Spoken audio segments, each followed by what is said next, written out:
하나님께서 우주 만물을 창조하신 근본된 목적은 가정을 세우기 위함입니다. 하나님께서 남자와 여자를 창조한 것도 그것도 가정입니다. 또 우리 많이 사용되는 용어가 사랑이다, 축복이다, 거룩함이다, 기쁨이다, 이런 모든 용어도 가정 안에서 이루어지는 그런 기쁨이 담장을 넘고 사랑하고 전체적인 총체적으로 보면 하늘에다 별 달아놓고 우주 만물을 창조한 궁극적인 목적이 어디에 있겠어요? 가정을 위함입니다. 번성, 창대함, 축복이 다 어디서 이루어지겠어요? 가정에서 이루어집니다.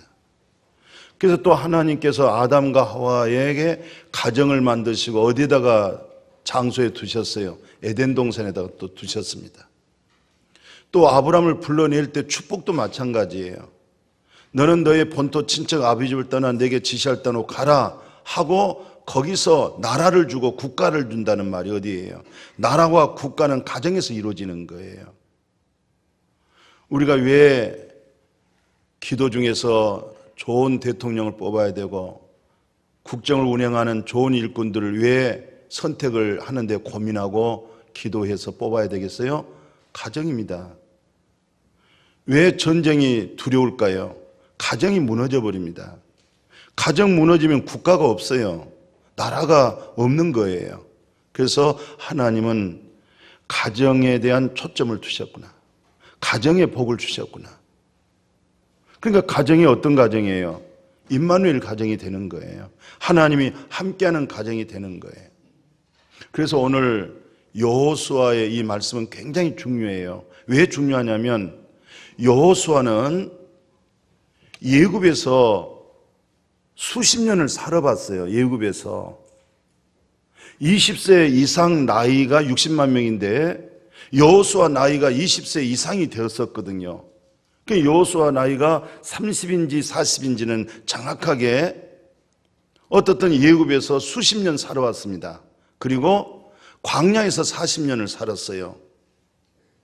그리고 광야에서 이스라엘 백성을 인도한 가나안 땅에 정착해서 110살 때에 하나님의 나라로 부름을 받았어요. 그러니까 110세의 인생을 마칠 때에 광야에서 40년을 보냈죠. 가나안에서 또 수십 년 살았죠. 애굽에서 살았죠. 그러니까 어떤 면에서 여호수아는 창세기로부터 모세오경을 아주 깊이 있게 하나님의 구속사적인 역사관을 꿰뚫고 있었어요. 그래서 오늘 24장 1, 2절에 보면 이분의 아주 소신이 있는 정확하게 말씀을 하고 있어요. 24장 1, 2절이죠. 여호수아가 이스라엘의 모든 지파를 세겜 땅으로 다 모았어요. 모아놓고 하는 얘기입니다. 이스라엘 장로들과 그들의 수령들과 재판장들과 관리들을 부르며 전부 지도자들입니다. 12지파의 전체의 지도자들을 다 불러 모아놓고 이런 얘기를 해요. 그리고 또 그들이 이렇게 말해요. 하나님 앞에 나와 선지라. 누구 앞에 와 서 있어요? 야, 이거 대단한 거예요. 이런 말씀 들어봤어요? 여호와 하나님 앞에 선지라. 하나님 앞에 온 지파의 지도자들을 총체적으로 집합시켜 놓고 하나님 앞에 서도록 만들어 놓고 2절에 선포합니다. 여호수아가 모든 백성에게 이르되 이스라엘의 하나님 여호와께서 이같이 말씀하시기를 옛적에 너희의 조상들 곧 아브라함 아버지 나홀의 아버지 데라가 강 저편에서 거주하여 다른 신들을 섬겼으니 창세로부터 이제 인용하기 시작하죠. 그만큼 여호수아는 이스라엘 역사를 잘 알고 있었어요. 더더욱이 하나님의 구속사적인 하나님의 놀라우신 하나님의 나라의 본향으로 이끌어가는 그런 깊이 있는 영성을 가지고 있는 분이에요. 여호수아가. 더더욱이 모세는 40년을 예굽에서 살았잖아요. 그리고 40년을 광야에서 훈련받고 다시 예굽으로 들어가서 이스라엘 백성들을 인도해서 광야에서 40년을 살았습니다. 그리고 그 모든 바톤을 누구에게 넘겼어요? 여호수아에게 넘겼습니다. 그러나 모세가 나이가 80이 되셔서 예굽 이스라엘 백성들을 훈련하고 이끌어 나갈 때 그 밑에서 훈련받고 수정된 인물이 바로 누구냐면 여호수아입니다. 그래서 여호수아의 말은 굉장히 우리가 귀담아 들어야 되고, 마침 예수님께서 하나님 말씀하신 것처럼 그렇게 우리는 잘 듣고 그 여호수아 입에서 나오는 그 말씀의 깊이를 영적으로 우리가 듣는 길을 가지셔야 됩니다. 그래서 오늘 14절에 단호하게 말씀을 하는 거예요. 본문에서 이제는 여호와를 경외하며 온전하고 진실하고 그를 섬기라. 너희 신들을 치워버려라. 너희 조상들의 강저편과 예굽에서 섬기던 신들을 치워버려라. 다 없애버려라. 하나님과 너의 사이에 어떤 장막, 장애물, 거리끼는 거 전부 제거시켜버려라. 오직 여호와 하나님만 섬겨라. 이렇게 말씀을 해요. 근데 이제 강저편이란 말은 오늘 24장 1, 2절에 있는 말씀처럼 3절부터 쭉 훑어나오는데 창세기부터 지금 여호수아가 훑어나오고 있어요. 그래서 뭐라고 얘기하냐면은 그 창세기 11장에 보면은 데라라고 하는 아브라함의 아버지잖아요. 데라는 믿음의 조상 아브라함의 아버지가 데라였어요. 근데 그 아브라함의 아버지가 이방신을 섬겼어요. 우상을 섬겼다는 얘기죠. 하나님 없는 세상 신을 섬긴 거예요. 의식주 회귀를 위해서 이 땅에서 먹고 입고 마시는 거기 어떤 귀복적인 믿음을, 우상을 섬겼던 아브라함 아버지 데라, 거기서부터 불러냈다 이렇게 말씀하고 있어요. 그러니까 우상 섬기는 가족으로부터, 부모로부터, 아브라함의 조상, 그러니까 아브라함의 그 아버지, 할아버지 증조로부터 하나님을 잃어버리고 우상 섬겼던 바로 거기서부터 하나님이 불러냈다. 아브라함을 너는 너의 본토 친척 아비집을 떠나 내가 너에게 지시할 땅으로 가라 이렇게 말씀하셨지 않겠어요? 그래서 오늘 15절에 이렇게 말씀해요. 만일 여호와를 섬기는 것이 너희에게 좋아 보이냐 안 좋아 보이냐, 너에게 정말 좋지 않게 보였걸랑, 예? 너희 조상들이 강 저편에서 또 광야에서 또는 예굽에서 섬기던 신을 하나를 선택해라. 아브라함 아버지 데라부터 섬겼던 신이든지, 예굽 땅에서 너희들이 살았을 때 예굽인들이 섬겼던 그 신이든지, 너희들이 광야에서도 온전하게 하나님을 따르지 않는 그런 여러 가지 우상들 선택해라. 그러면서 아주 단호하게 종교 개혁을 일으킵니다.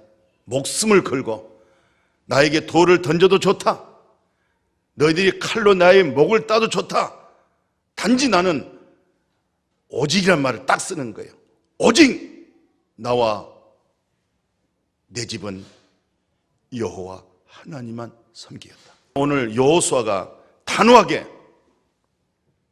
각자 마음이 분산되어 있고 각자 자기 소견대로 종교관을 가지고 있는 그들을, 전체 지도관들을, 지도자들을 다 불러 모아놓고 단호하게 그냥 하나로 밀고 나가는 거예요. 좋다. 너희들이 섬길 자를 너희 스스로 택해라. 그러나 나는 오직, 야, 참 오직입니다. 아주 묵직하게 나는 하나님, 그리고 내 가족 집안은 하나님 여호와만 섬기겠다. 얼마나 멋진지, 이 강하고 담대한 이 말씀을 오늘 선포한 내용이에요.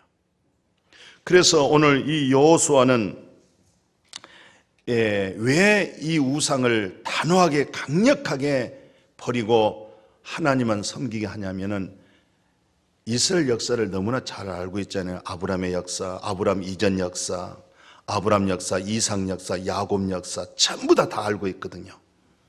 그래서 야곱이 가정이 굉장히 어려웠었어요. 가정에 분란이 일어났고 아버지와 아들 간에 문제가 있었고 손자들의 문제가 왔고 이제 가정에 상당히 소용돌이 바람을 일으킬 때에 야곱이 거기서 어떻게 이 문제를 정의하냐면 가족들을 전부 머슴살이 한 사람까지, 식모들까지 전체 다 직결해서 내가 35년 전에 가장 어렵고 위태롭고 힘들었을 때에 내가 하나님을 만났는데, 내가 거기에 제단을 쌓고 예배를 처음 드렸는데 그 자리로 올라가자. 그리고 거기 장소에서는 하나님께 예배드릴 때는 여러분들 마음속에 어떤 하나님 외에 여러 가지 있는 그런 여러분들의 마음을 빼앗아가고 하나님께 집중하지 못한 우상들, 이런 모든 것들을 전부 수거합니다. 다 모아서 이 마음에 있는 것 전부 제거시키고 상수리 나무 밑에 웅덩이를 파서 파묻어버리고, 그리고 여호와 하나님께 예배를 드리는데, 야, 하나님 응답이 금방 왔어요. 그렇게 야곱의 가족 문제 때문에 두렵고 근심 걱정이 많았고 잠을 이루지 못한 이 야곱의 마음이 편안해지면서 주변적으로 큰 태풍 불다가 바람이 아주 잔잔해서 고요해진 것처럼 그런 환경, 그런 마음을 응답을 받았어요. 그리고 하나님께서 야곱에게 앞으로 너의 자손과 후손에게 왕이 나올 것이며 인물들이 나올 것이며 그 축복의 약속을 아브라함에게 허락한 말씀을 그대로 야곱에게 이루어집니다. 이런 응답이 어디서 오느냐? 혹시 내 마음에, 내 가족 속에 오직 오늘 여호수아처럼 하나님만 내가 섬기겠다, 하나님 외에 다른 신을 섬기지 않겠다, 이런 단호함, 이런 강함, 이런 담대함. 왜냐하면 여호수아는 많은 신앙적인 체험을 가지고 있어요. 어떤 체험을 가지고 있냐면 이스라엘 백성들이 광야에서 살다가 60만 명의 장정 중에서 두 사람 남고 59만 9,998명이 광야에서 다 죽었잖아요. 왜 죽었어요? 한 번은 여호수아가 모세를 모시고 40일 동안 기도 중에 여호수아는 수반 들고 있었잖아요. 그리고 또 나오는데 그냥 이스라엘 백성들이 막 노래를 부르는데 승전가도 아니고 패전가도 아니고 애통한 마음도 아니고 이상한 이 소리가 들린 거예요. 그때 여호수아는 그 소리의 분별력을 못했어요. 그런데 모세가 딱 분별했어요. 이 백성들이 방자하는구나, 방자하다는 거예요. 그게 왜 방자했더니 모세가 하나님의 말씀을 받는 그 40일 기간에 아론, 모세의 형 아론이 전부 다 이스라엘 백성들에게 금무치들을 모아가지고 송아지를 하나 만든 거예요. 금송아지를 만들어 놓고 이 금송아지가 이게 바로 우리를 저 애굽에서 인도한 힘 있는 분이다, 신이다, 이 신이 우리를 인도했다, 이렇게 모든 백성들이 막 소리를 지르면서 찬송가도 아니고 애통함도 아니고 승전가도 아니고 방황하고 방종하는, 타락하는 그런 노래가 막 흘러나오는 거예요. 그래서 모세가 와서 소리를 지릅니다. 이 백성이 방자했구나. 완전히 마음의 어둠이 깔려서 전능하신 하나님을 잃어버렸어요. 그때 하나님께 속한 사람, 오직 나와 내 집은 하나님만 섬기겠다고 하는 하나님께 의지한 사람들은 다 내게로 와라. 왔어요. 그들에게 칼을 2자리씩 줬어요. 지금 이스라엘에게 방자한 자들, 하나님을 떠난 자들, 마음에서 하나님 없는 저들을 전부 죽여라. 부모, 형제, 친척 전부 하나님을 떠난 자들을 죽였어요. 그날 죽인 애 숫자가 몇 명인 줄 아세요? 3,000명을 죽였어요. 하나님 없는 백성들, 방자한 자들, 이들은 타락한 자들, 탐심과 욕심과 이기심으로 망해지는 백성들, 하나님 두려워할 줄 모르고 하나님 없는 백성들을 그때 3,000명, 이런 숫자적으로 해서 60만 명이서 그 엄청난 숫자들이 죽어가는 것을 누가 봤어요? 누가 알고 있어요? 여호수아가 알고 있어요. 이런 저런 일로 인해서 오늘 너희들이 선택할 신을 섬겨라. 나는 단호하게 너희들에게 돌에 맞아 죽더라도 여호와 하나님만 섬기겠다. 오늘 우리의 가족들이, 내 사랑하는 가족, 자녀, 후손, 손자, 손녀 전체가 뿌리 내려서 여호와 하나님만 섬기는 가정, 그런 믿음의 가정 굳게 세워지기를 주의 이름으로 축복합니다. 이 야곱이 극진히 사랑한 여자가 하나 있었어요. 그 여자가 나엘이었어요. 근데 이 나엘을 정말로 많이 사랑했습니다. 이 천하를 얻는 기쁨이 나엘이었어요. 가난해도 좋아요. 누구만 있으면, 나엘만 있으면 좋아요. 그만큼 사랑했어요. 근데 이제 야곱이 나엘의 아버지 집에서 머슴살이 했었잖아요. 20년 동안. 그러니까 야곱은 애삼촌이에요. 그러니까 야곱의 어머니, 오빠가 집에서 이제 살았던 거예요. 애가댁에 가서. 그러니까 이제 그 애삼촌 딸이 나엘이에요. 그 딸을 그렇게 많이 사랑을 했어요. 그래서 이제 삼촌이 다 허락했어요. 그래서 이제 20년 살아서 많은 재산도 소유했고 부자가 많이 됐어요. 그런데 나엘이 집에서 나올 때 뭘 가지고 나왔냐면 자기 아버지가 섬기던 우상을 갖다가 도둑질했어요. 그러니까 그 삼촌이 막 화가 나가지고, 아니 이런 말, 양, 소떼, 가축들을 네가 다 네 소유로 이렇게 복을 받아서 가지고 왔는데 내가 섬기는 우상 드라벨까지 네가 어떻게 훔쳤느냐고 막 야곱을 향하여 막 책망할 때, 야곱이 삼촌, 내가 왜 그 신을 내가 왜 가져갔습니까? 그 신을 가지고 간 자는 반드시 죽으리라, 그렇게까지 선포해 버렸어요. 야곱이, 말 조심해야 돼요. 근데 그걸 누가 도둑질했냐면은 나엘이 아버지의 우상 신을 갖다가 훔쳐가지고 말을 타고 오는데 말 밑에 그 밑에 속에다가 집어넣어놨어요. 그리고 말 위에 딱 앉아가지고, 아버지, 제가 말 위에 내려서 인사 못 드리는 거 죄송해요. 제가 지금 경수하는 지경이어서 내릴 수가 없어요. 그 밑에다가 숨겼잖아요. 그러니까 야곱이 삼촌한테, 삼촌 정말 섭섭합니다. 내가 왜 삼촌의 그런 우상을 내가 도둑질했겠어요? 근데 야곱은 몰랐어요. 진짜로 몰랐어요. 근데 그 훔친 자가 나엘이었어요. 근데 야곱이 그걸 모르고 반드시 죽으라고 그랬잖아요.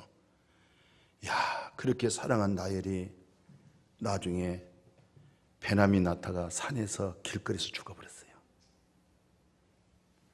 이 우상이라고 하는, 이건 하나님이 용납할 수 없는 것 같아요. 하나님의 백성들이 우상을 섬기고자 하는 그 마음을 하나님은 이미 아시고, 야곱의 마음이 나엘에게 많이 뺏겨 있었잖아요. 나엘이 그 우상을 섬겨 나갈 때 야곱의 마음이 어떻게 되겠어요? 길거리에서 죽이는 거예요. 예나타 죽게 만들게 만드는 거예요. 또 야곱이 그 사실도 모르고 말해버렸잖아요. 근데 말대로 돼버렸어요. 우리는 전능하신 하나님만 섬기는 그 말씀으로 인해서 자녀들에게 복되게 해주고 축복해주고 기도해주고 잘되게 해줘야 될 줄로 믿습니다. 이렇게 우상 섬기는 것을 철저하게 하나님께서 배제시킨 걸 보면은, 정말 모세가 그러잖아요. 하나님은 질투하신 하나님이야. 하나님은 여러분들 마음속에 다른 신을 두는 것을 원치를 않아. 오직 오늘 우리도 여호와 하나님만 섬기는 우리 믿음의 가정 되어지기를 주의 이름으로 축복합니다. 오늘 그 15절 하반절에 오직 나와 내 집은 여호와를 섬기겠다고 단호하게 결단을 내리시잖아요. 이 일로 인해서 바로 종교개혁을 일으킨 거예요. 오늘 15절 말씀하잖아요.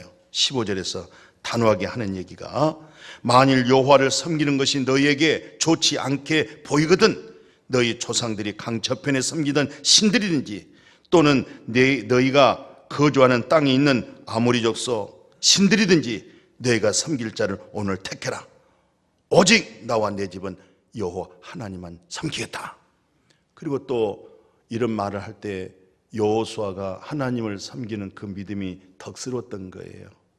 여호수아가 하나님을 섬기는 그 행실이 좋게 안 보였더라면 이 말을 할 수가 없겠죠. 그냥 자기가 하나님을 섬김으로 기쁨이 있었고 평강이 있었고 감사가 있었고 긍정적인 그런 내면의 속성을 가지고 있었고, 더더욱이 중요한 것은 하나님의 나라에 대한 천국의 소망을 가지고 있는 것들을 전부 이스라엘 12지파가 다 알고 있었던 거예요. 오늘 우리가 이게 전도할 때 저분은 정말 예수 안에서 행복한 사람이야, 기쁨이 있는 사람이야, 천국 가는 사람이야, 그런 모습으로 우리가 살아가기를 주의 이름으로 축복해요. 우리가 전도할 때 당신이나 잘 믿으십시오 이런 얘기 듣지 않고, 그래요, 당신은 정말 예수 믿는 믿음으로 행복하게 보입니다. 당신은 정말 누구보다도 기쁨으로 살고 있습니다. 당신은 정말 모든 사람들을 인색하고 전부, 그런데 당신은 정말 풍요롭고 정말 여유가 있고 정말 당신의 입에 나오는 말씀마다 사람들에게 기쁨을 주고 위로가 되어지고 모두에게 행복을 도모하는 정말 귀한 분입니다. 이런 말들을 해낼 수 있는 여호수아가 그런 아름다운 말을 했지 않겠어요? 그런 삶을 살았지 않겠어요? 그러니까 아주 조금 더 거리낌 없이 모든 방백들을 불러 모아놓고 단호하게 오직 나와 내 집은 하나님만 섬기겠다. 그랬더니 이들의 반응이 나타났어요. 16절에 뭐라고 말씀하고 있어요? 백성이 대답합니다. 우리가 결단코 여호와를 버리고 다른 신들을 섬기지 아니하겠다는 것입니다. 우리 하나님 여호와께서 친히 우리와 우리 조상들을 인도해서 애굽 땅 종되었던 집에서 올라오게 하시고 우리 목전에서 이 큰 기적들을 행했습니다. 우리가 행한 모든 길과 우리가 가난 모든 백성들 중에서 우리 하나님, 전능하신 하나님이 절대적으로 보호자가 되었다고. 우리도 하나님만 섬기겠습니다. 하나님은 나의 보호자십니다. 인도자십니다. 함께 했습니다. 도와주셨습니다. 애굽 땅에서 불러냈습니다. 세상에서 불러냈습니다.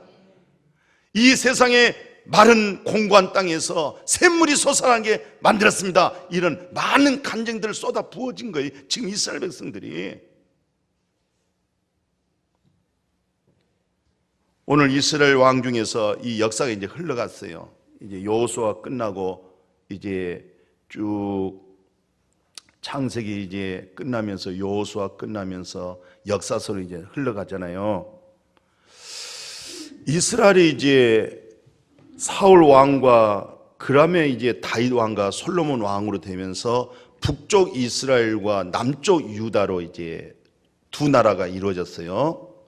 저쪽 북한과 남한이 된 것처럼. 근데 처음에는 이 북쪽 이스라엘, 그러니까 솔로몬의 아들은 르호보암이에요. 르호보암이 바른 하나님 앞에 올바르게 정치하지 못하고 바른 마음을 가지고 국정을 운영하지 아니하는 까닭으로 인해서 솔로몬 왕 때에 참모로 있었던 여로보암이 쿠데타를 일으킨 거예요. 막 백성들이 솔로몬의 아들 르호보암은 안 됩니다. 너무 힘들게 합니다. 막 이렇게 아우성하면서 여로보암 쪽으로 한 나라를 만들어낸 거예요. 그래서 처음에 여로보암 쪽에서 북쪽 이스라엘로 구성이 됐어요. 처음에 이쪽으로 많이 쏠려 나갔잖아요. 그러나 르호보암은요, 참 감사한 것은 족보가 쭉 내려오면서 예수 그리스도의 족보로 쭉 내려오잖아요.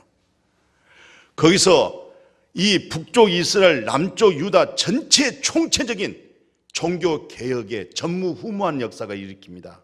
그게 남쪽 유다, 남유다 요시아라고 하는 왕이 있어요. 16대 왕인데 이 왕이 성경에서 그래요. 전에도 없었고 후에도 없는 일들을 누가 만들었냐? 요시아가 만들었어요. 그러니까 사사기 역사 이후 지금까지 이 역사가 오면서 한 번도 유월절, 애굽에서 우리를 하나님의 약속의 언약으로 인하여 피를 바르고 재앙이 넘어가고 장자가 죽고 그 유월절이거든요. 유월절 예배를 드리기 시작했어요, 요시아가. 그 다음에 성전을 우리가 하나님 앞에 복을 받고 예배드리는 이 초소가 거무줄 끼고 이렇게 녹슬고 그러면 안 된다. 싹 수리를 했어요. 이렇게 이 성전 수리하고 공사하다가 뭘 발견했냐면은 모세가 쓴 창세기, 출애굽기, 내기, 민수기 하나님의 말씀을 거기서 발견했던 거예요. 그 말씀을 발견해서 요시아 왕에게 읽어주니까 요시아가 그 말씀을 듣고 막 옷을 찢습니다. 옷을 찢었단 말은 하나님 앞에서 회개하기 시작합니다. 우리가 정말 이 말씀을 떠난 내 자신과 이 백성들이 유리방황하고 우상을 섬기고, 요시아 왕이 또 오늘 여호수아처럼 온 방백들과 지도자들 다 장관들을 불러놓고 하나님 말씀을 읽게 만들어줘요. 한 사람이 읽고 저 지도자들이 전부 하나님 말씀을 듣게 만듭니다. 이들이 하나님의 말씀을 듣고 옷을 찢으며 애통하며 회개하며 하나님 앞에 딱 돌아왔어요. 그리고 요시아 왕이 하나님 외에 오늘 여호수아가 하는 말씀처럼 다른 어떤 우상, 신상 전부 제거시켜버려요. 이거 엄청난 종교개혁을 일으킨데 성경에서는 뭐라고 증가하냐면 이렇게 말씀해 주고 있어요. 요시아 왕은 전에도 없었고 후에도 그와 같은 자가 없다. 전에도 없었고 후에도 요시아 왕 같은 사람이 없었다는 거예요. 가정의 달을 맞이했어요. 5월달은 가정의 달이라고 합니다. 그래서 어린이 주일 오늘 예배드리면서 11시 어린이 행사가 있어요, 여기서. 그리고 다음 주가 이제 어버이 주일로 지냅니다. 그 다음에 스승의 주일을 보내면서, 그래서 우리 교회 70세 이상 되신 어르신네들을 아주 좋은 곳으로 바람도 쐬시고 구경도 하시고 좋은 음식도 대접하고 말씀도 증가하고 섬기고, 오늘 우리 교회 학교에서는 부서별마다 여러 행사를 또 준행하고 하지 않겠어요. 그러나 이 모든 것은 가장 중요한 게 뭡니까? 믿음으로 가정이 회복이 돼야 됩니다. 믿음의 가정이 이루어져야 됩니다. 이 믿음의 가정을 이루는 일에 있어서 오늘 예수님은 뭐라고 얘기하냐면, 정말 천국이 되는 가정을 만들려면은 예수님이 마태복음 이렇게 얘기했어요.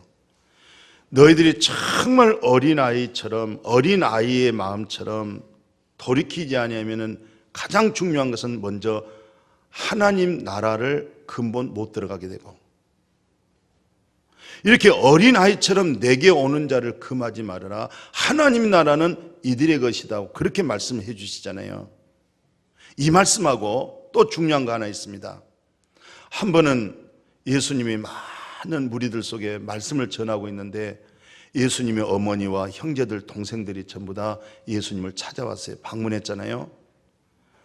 그때 예수님께서 제자들을 보면서 이렇게 말씀합니다. 누가 나의 부모냐? 누가 나의 형제냐? 나의 부모라고 하는 것은, 나의 형제라고 하는 것은, 하나님의 나라 천국의 가정이라고 하는 것은, 예수님이 말하는 가정, 예수님이 말씀하시는 천국이라는 것은 하나님의 뜻대로 행하는 자가 내 부모고 형제니라, 그렇게 가정의 구성을 천국, 하나님의 나라 가정으로 이렇게 만들고 있어요. 그러면 이 말씀을 예수님은 뭐라고 하냐면 제자들한테 내 계명을 지키는 자가 나의 친구다는 거예요. 그러면 예수님의 계명이 뭐냐? 사랑이거든요. 그럼 이 사랑은 어떤 사랑이냐? 부모가 자식을 사랑하고 자녀가 부모님을 공경하는 사랑, 형제들끼리 사랑은 그런 사랑이 아닙니다. 그것은 혈육의 사랑이에요.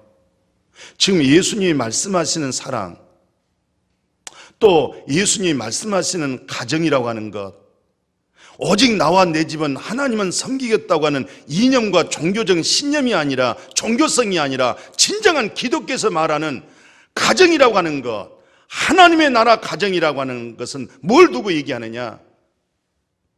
근본적으로 하나님 나라 들어간 것은 어린아이처럼 너희가 돌이키지 않는다는 것은 무슨 말이에요? 순전함을 얘기하는 거예요. 순전함. 우리 성도님들이 순전하기 때문에 진정한 목자는 순전한 양들을 지키고 보호하기 위해서 하나님의 말씀의 지혜와 총명으로 악한 이리와 늑대들에게 물려가지 아니하도록 항상 이렇게 말씀으로 여러분들을 호위하고 보호하고 있는 줄로 믿습니다. 여러분들을 남용하고 여러분들을 이용해서 목사의 어떤 경영의 소망을 이룬 것이 아니라 하나님 나라 이루어지는 성도들의 마음을 포근하게 보호해주고 지켜주고 하나님의 말씀으로 나라로 보존시켜주고 하나님의 나라로 이끌어가는, 이것이 양과 목자의 관계가, 이것이 하나님의 나라, 믿음의 가정, 천국의 가정이 이루어지게 될 줄로 믿습니다. 어린아이처럼 너희 마음을 돌이키지 아니하면 하나님 나라를 들어갈 수가 없다는 거예요. 그러면 이 하나님의 나라 속에서 혈통적인 부모, 혈통적인 형제들이 예수님에게 찾아왔을 때 단호하게 누가 내 부모야, 누가 내 형제야? 하나님의 뜻대로 행한 자가 내 부모야, 하나님의 뜻대로 행한 자가 내 형제야. 이것이 천국의 가정이라는 얘기를 하고 있어요. 그러면 아버지의 뜻이 뭐겠어요? 하나님의 뜻이 뭐겠어요? 그것이 바로 하나님의 사랑이 우리에게 전달돼야 되는데 말로만 사랑 그것은 살 수가 없는 거예요. 왜? 죄값은 사망이기 때문에. 죄값은 죽음이란 말이죠. 내가 죄값으로 죽어야 할, 마땅히 죽어야 할 나라의 운명을 가지고 죄 없는 아들 독자 예수에게 내 죄를 전부 넘기시고 내 허물과 죄를, 나의 불의를 전부 예수에게서 전가하셔서 내 허물과 죄와 불의로 예수 독자 아들에게 죽게 만드셨어요. 왜? 나를 이렇게 사랑하기 때문에. 하나님이 너를 사랑한다. 나를 사랑한 증거가 뭡니까? 너는 원래 죄인이요, 너는 경건하지도 못하고 하나님을 기쁘게 할 수가 없어. 그런데 너의 죄값으로 죄 없는 아들 독자 예수가 대신 죽은 거야. 이것은 전적인 사랑이에요. 이것은 아주 절대적인 사랑이에요. 이 사랑을 하는 사람, 이 사랑을 증거한 사람, 이 사랑을 받고 있는 사람, 이것이 나의 부모야, 이것이 나의 형제야, 이것이 가정이야. 이런 가정, 이런 믿음 되어지기를 축복합니다. 이 사랑 안에 구성이 될 때 바로 하나님의 나라 가정이 되는 거예요. 이것이 우주적인 하나님의 나라 가정이 이루어지게 되어질 줄로 믿습니다. 하나님, 예수 그리스도, 마태, 마가, 요한, 누가복음, 사도행전, 이런 로마서 모든 성경으로 하여금 예수 그리스도의 믿음으로 만들어진 교회인데 이게 타락하다 보니까 중세기에 빠져버렸어요. 500년에서 1500년에 한 1000년 동안 완전 암흑기에 들어가 있었어요. 그때 신부 누터가 로마서 1장 17, 18절에 눈이 떠져 버렸어요. 영안이 열려버렸어요. 그리고 나서 외치기 시작했어요. 딱 두 가지 외칩니다. 오직 말씀, 오직 은혜. 이 말씀으로 개혁을 일으켰어요. 그래서 95개 조항, 잘못된 교리로 사람들의 마음을 묶어놓고 종교적인 그런 의식으로 어둡게 만들었던 95개 조항을 낱낱이 써서 성전 문 앞에다가 붙였어요. 그리고 우리는 이제 다 버리고, 이런 걸 다 버리고 살아계신 하나님께 돌아오는데 무엇으로 돌아오느냐? 오직 말씀으로 돌아와야 됩니다. 말씀으로만 돌아와야 됩니다. 가정이 말씀으로 세워져야 됩니다. 말씀으로 세워지는데 서로 살다 보면 허물이 있고 부족한 것이 있습니다. 이것을 일컬어서 전적인 오직 은혜입니다. 말씀과 은혜 두 가지로 외치면서 종교개혁을 일으켰어요. 이번 가정의 달을 통해서 말씀으로 세웁시다. 그리고 서로 하나님의 은혜로 긍휼히 여기고 은혜로 회복하고 은혜로 사랑하고 은혜로 용서하고, 내가 하나님께로부터 용서받은 하나님의 은혜가 있습니다. 그 은혜로 남편을 용서하고 부인을 용서하고 자식을 용서하고 용납하면서 오직 말씀, 오직 은혜로. 그래서 사도 바울은 그랬어요. 내가 나된 것은 하나님의 은혜입니다. 아멘. 우리 스스로 이 시간에 세워진 것은 하나님의 은혜로 세워진 것이지. 또 바울은 이렇게 말씀했어요. 디모데에게, 디모데야, 네 속에 정말 진실한 믿음, 네 속에 있는 그 믿음, 그 착한 믿음, 너를 착하게 하신 이가, 디모데야, 너를 착하게 하신 이가 네 속에 있는 그리스도. 근데 그 믿음이 너의 애할머니 믿음이었고, 그 애할머니 믿음이 너의 친엄마의 믿음이었어. 너의 친엄마의 믿음은 바로 친정엄마의 믿음이었어. 그 친정엄마의 믿음이 너의 엄마의 믿음이었고, 네 엄마 속에 있는 그 믿음이 너의 믿음이었어. 그러면서 성경은 뭘 말하느냐? 구원에 이르게 해주는 지혜를 준다는 거예요. 모든 삶에 구원을 주시는 지혜, 사망에서 생명으로 옮겨주는 지혜의 말씀이 성경에 있습니다. 일주일 동안에 성경 좀 읽으시라고 주보에다가 좀 기록했는데 벅찼죠? 잘 못 읽으셨죠? 뻔히 압니다. 못 읽으실 줄 알고 말씀을, 저도 다 못 읽었습니다. 예, 그러나 말씀은 구원에 이르는 뭐가 있어요? 지혜가 있어요. 아멘. 우리는 연약하고 부족한 사람들이에요. 그래서 우리에는 서로 가정이 무엇이 세워져야 되겠어요? 은혜가 세워져야 됩니다. 말씀과 은혜로 가정을 세우고, 이 말씀과 은혜로 교회가 세워지고, 말씀과 은혜로 국가가 세워지면 전 세계의 왕 같은 제사장 민족이 이루어지게 될 줄로 믿습니다. 여러분들의 무너진 사업이 회복될 줄로 믿습니다. 거룩하신 하나님 감사합니다.